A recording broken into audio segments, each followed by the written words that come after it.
Since its origins, the United States has always followed the sun. Go west was more than advice to young men. It was the motivation for the fledgling country to invent itself as it went along. In the early 19th century, before St. Louis would become known as the Gateway to the West, Wheeling held that title, as it sat at the edge of the post-colonial frontier in antebellum Virginia. In 1818, the National Road would lead here from Cumberland, Maryland, but it was impeded by the mighty Ohio River. It would take 3 decades before the first official effort for a new bridge could be made. Wheeling city leaders created a contest between 2 American men who, at the time, knew the most about bridge design, Charles Ellet Jr. and John Augustus Roebling. Interestingly, both men had received their engineering educations in Europe. Ellet, the son of a Quaker farmer in Pennsylvania, had attended the École Nationale des Ponts in Paris, one of 2 of the most prominent engineering schools on the continent.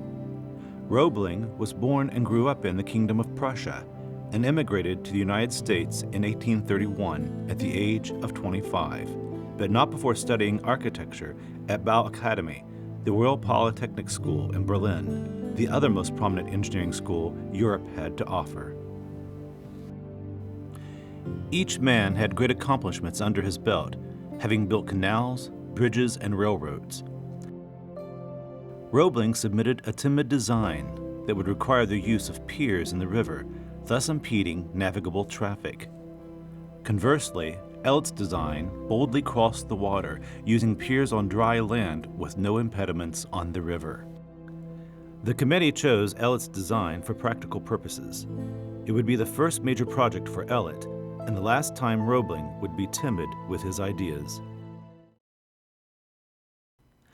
The Wheeling Suspension Bridge was completed in 1849 and was hailed as an instant landmark. With a length of 1,010 feet, it was the longest bridge in the world. Ellet's fame reached far and wide. Unfortunately, his glory was short-lived.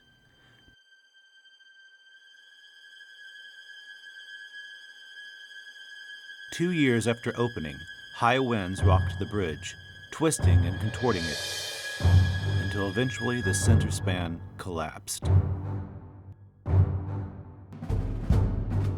No one was killed or injured, but Ellet's reputation was destroyed. Although he repaired the Wheeling span and made it safe for the future, Ellet would never again build another bridge. He lost his contracts for subsequent projects. Roebling, however, would go on to great fame with his landmark bridge built between Covington, Kentucky and Cincinnati, a structure that would take the title of world's longest away from Ellet's Wheeling Bridge. Interestingly, the lives and deaths of both men would take symmetrical paths. In 1862, while serving as a Union general in the Civil War, Ellet was shot in the leg while in a boat on the Mississippi River. He would die 15 days later.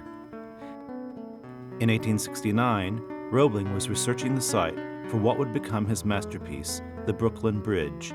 His foot was crushed by a boat on the East River. He developed tetanus and died 24 days later. Furthering their connection, Roebling's son Washington would complete the work of both men. He would redesign the cable suspension of Ellet's Wheeling Bridge in 1878 and finish the construction of his father's Brooklyn Bridge. The Brooklyn Bridge would become a symbol of accomplishment for both of the Roebling men, New York City, and America itself. In engineering, the term lessons learned is used to apply to any project from which future questions can be answered. In Wheeling, the lessons learned would shape the plans for Roebling's bridges in Cincinnati and New York, which in turn would shape other future bridges and the future of American engineering and bridge design. Education that would come from these disciplines would have to be a collaboration of the greatest minds at the greatest schools, and passed on to its youth, who would then be challenged to carry on the tradition. Over a century and a half later, the Wheeling Suspension Bridge still stands and is the oldest continuously used major bridge in the world. A product of the greatest engineering minds of its day, it is hailed as the father of American bridges, beginning a tradition of design and infrastructure that would set the course for an emerging nation.